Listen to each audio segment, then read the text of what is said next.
Hello everyone, welcome to Suchitra's online reading channel.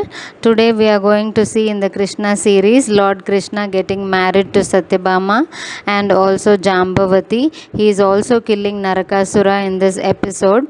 Satyabhama was actually the daughter of Yadava king Satrajit, the royal treasurer of Dwaraka, who was also the owner of the Shamantaka jewel. Satrajit, who secured the jewel from the sun god Surya and would not part with it even when Krishna, the king of Dwaraka, asked for it, saying it would be safe with him. Shortly thereafter, Prasanna, the brother of Satrajit, went out hunting wearing the jewel but was killed by a lion. Jambavan, known for his role in the Ramayana, killed the lion and gave the jewel to his daughter Jambavati. When Prasanna did not return, Satrajit falsely accused Krishna of killing Prasanna for the sake of the jewel. Krishna, in order to remove the stain on his reputation, set out with his men in search of the jewel and found it in Jambavan's cave with his daughter.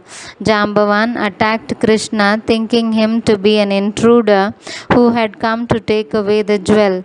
They fought with each other for about 28 days when Jambavan, whose whole body was terribly weakened from the incisions of Krishna's sword, finally recognized him as Rama and surrendered to the Lord. As repentance for having fought with the Lord, Jambavan gave Krishna the jewel and also his daughter Jambavati in marriage. Krishna returned the jewel to Satrajit, who in turn apologized for his false accusation. He promptly offered to give Krishna the jewel and his three daughters Satyabhama, Vratini, and Prasvapini in marriage to Lord Krishna. Thus he marries them all. In his Varaha incarnation, Lord Vishnu lifted the earth goddess from the depths of the ocean.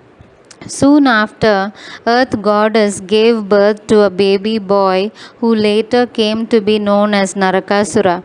Though he was the son of a divinity and a virtuous mother, Naraka turned out to be a vicious demon. When he grew up, he took pleasure in terrorizing people of all the three worlds. Everyone, including the king, sages, demons, and gods, feared him. Narakasura would raid and plunder the kingdoms of the three worlds. He did not even leave the women and would kidnap them and force them to become his wives. Once Narakasura, while relaxing on his throne, asked one of his attendants, "Tell me, how many four-tusked elephants does Indra possess?" The attendant replied, "There are thousands, my lord, all descendants of Indra's mount Airavat." Naraka at once decided to possess those elephants. He ordered his army to move to Amravati. Soon, Naraka with his hordes captured Indra's stables. Indra was helpless as he watched Naraka's minions plunder the heavens and take away his elephants. While dealing with the gods, a glimmering object far away caught Naraka's eyes. On inspection, he realized that the glimmering object was Mother Aditi's, the mother of gods' earrings. He assaulted Mother Aditi and grabbed her earrings. After that, he also seized the canopy of Varun, the wind god. Indra, when saw Narakasura was coming for him, he rode on Airavata and fled from there.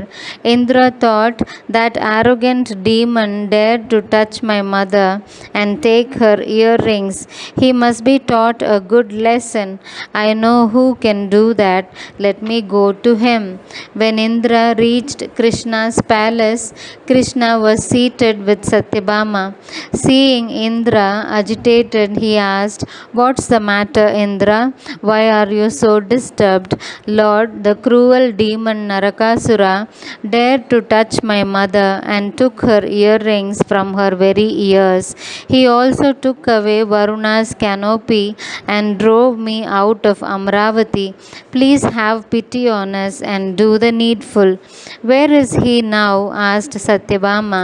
"He has gone to his impregnable capital, Pragjyotish," replied Indra. Krishna then consoled Indra and picked up his conch and weapons. As soon as he did so, Garuda appeared before him. He was about to mount Garuda when he happened to see Satyabhama pouting. Krishna thought, "Satyabhama is very upset on our sudden separation. I cannot leave her alone. I have to teach Narakasura a lesson too. I should better take Satyabhama with me." Krishna held Satyabhama by her waist and made her sit on Garuda. He then seated himself behind her. As they were about to leave, Indra expressed his concern. "Lord, have my best wishes. You will have to surmount the barriers of mountains, weapons, water, fire, and wind that encircle the capital of Narakasura. A five-headed demon named Moor guards his palace gates. Please take care of yourself and mother." Krishna smiled and Garuda soared into the sky. As they neared Pragjyotish, Garuda's beak hit something hard. Krishna saw huge mountains all around him. There was no way out. Krishna swung his mace and gave a hard blow on one of the mountains. Within minutes, all the mountains there were shattered. A downpour of magical weapons rained down on them. Krishna fired multiple arrows and destroyed all the weapons. In this manner, Krishna destroyed countless other magical barriers and finally reached Naraka's fortress. Krishna saw Moor lying outside the gate of Naraka's palace, deep in sleep. He thought, "I shall arouse this demon out of his complacency." Thinking this, Krishna took out his conch and blew a triumphant blare. As the sound passed through the air, Moor awoke with a start. He saw Krishna and his Garuda hovering above him. He roared, "Krishna, I know you have come to slay Naraka, but before you reach him, you have to kill me first." Moor raised his glittering trident and threw it at Krishna.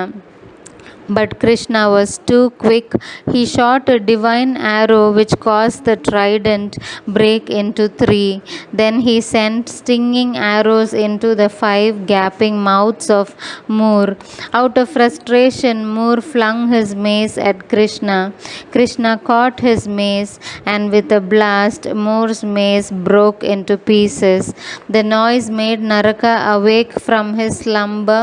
He looked out of his window, and the sight that he saw was alarming. Seeing Moor fighting with Krishna, Naraka thought, "Will Moor succeed in vanquishing Krishna?" Just then Moor pounced at Krishna with all his might.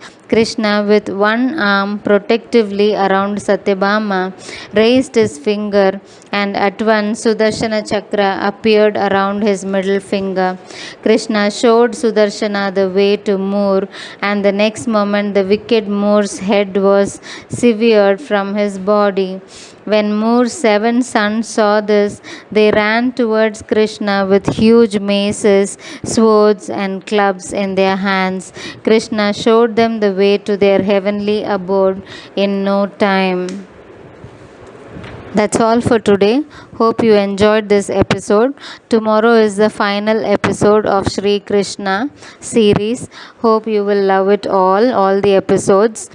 Thank you so much. This is Sujitra. Bye bye.